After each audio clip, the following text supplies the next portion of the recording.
Dana White joins us now, though. UFC 212, excited. Was talking to some of the guys who are headed down to Brazil for another one. Super Bowl feel to these every time that they are down there, and Dana is with us now. What's up, man? How are you?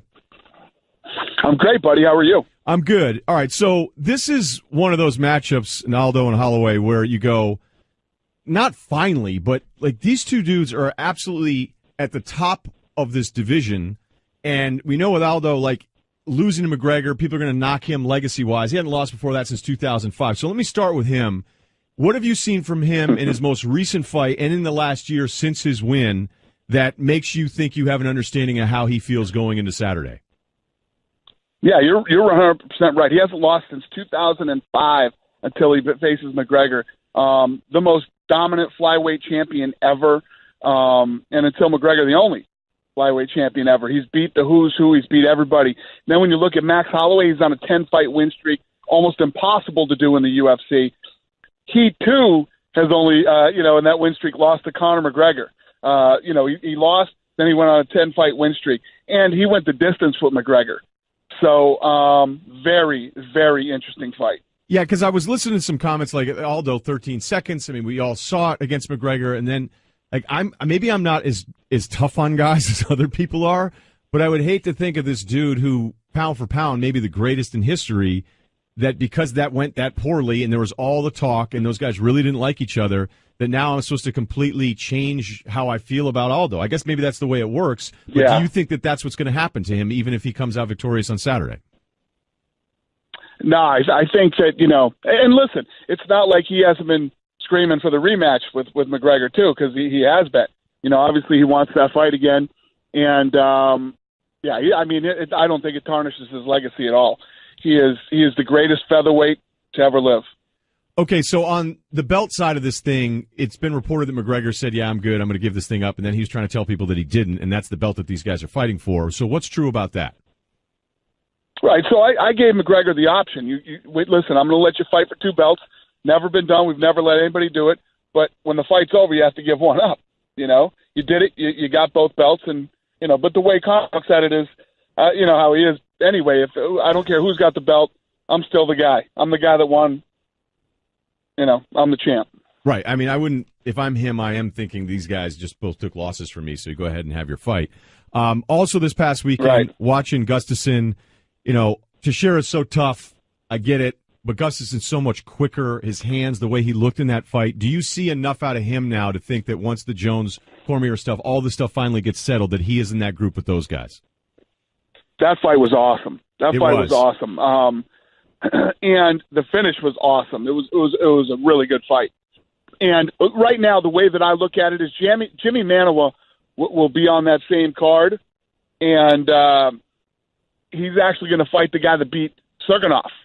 Volkan. He's going to fight Serganov. The guy that beat Serganov. He will fight Jimi Manuwa on the same card. If anything goes wrong with either one of those guys, Manuwa will step up and fight for the title. If all the fights go as promised, and if Manuwa wins, and whoever wins out of Cormier Jones, he will get the next fight, Jimi Manuwa. All right, we're talking with Dana White, UFC 212, Brazil pay-per-view this Saturday night. How can I ask you about Mayweather McGregor where you don't get annoyed with me anymore? Listen, when I walk down the streets, people stop me and ask me about that fight. Obviously we're working on it, man. All right, but how about Oscar De La Hoya coming out and did you see that?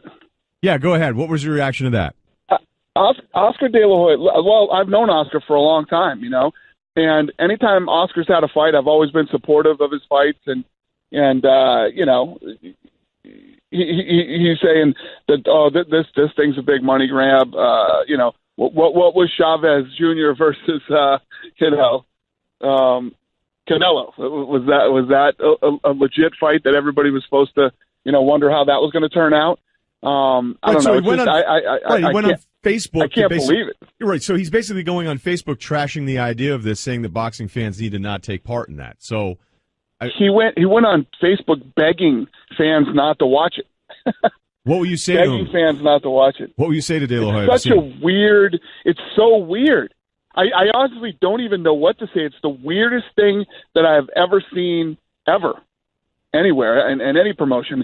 And normally with the boxing guys, those guys were all chomping at the bit. They're all fighting against each other all the time anyway, because most of the guys involved in the sport are a bunch of scumbags. I mean, listen, if you got to get up every day and deal with Bob Arum, I'd rather shoot myself in the face than get up and deal with that scumbag every day.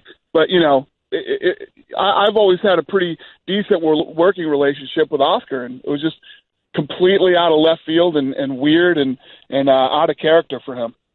And just, I think, a bad way to handle it, you know?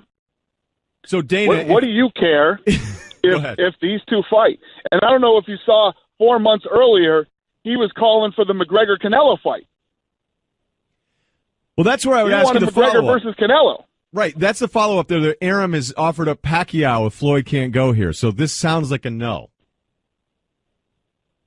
Let me tell you what, Bob Arum, I wouldn't do business with that guy if he had the last fighter on earth and I had the other last fighter on earth. I wouldn't do business with him. What about you two maybe fighting? He's 104 years old. All right. So we're not going to get a Vegas line on that one. We get Dana White. We're talking about the UFC 212. So let me just leave with this last final one then. So you're still working on this thing. Is it up? Is it down from when we talked a few weeks ago and every week that you're asked about it by all of us? Yeah, no, I'm still working on it. There's not much to tell. I'm as confident as I ever was about it getting done. We'll just see. All right. Hey, Dan, I really don't have anything to report on that. No, that's cool. I mean, you know how it is. I have to ask. A couple of your UFC guys are like, don't ask him. And I was like, look, I have to ask him. Other than Oscar's been the craziest thing that's happened in that negotiation since the beginning. All right, perfect. Well, have fun. I know you're not traveling down from Brazil for this one, right? No, I'm in New York right now filming. Okay. All right, man. We'll talk to you again in front of the next one. Appreciate it, Dana. Thank you. Have a good day.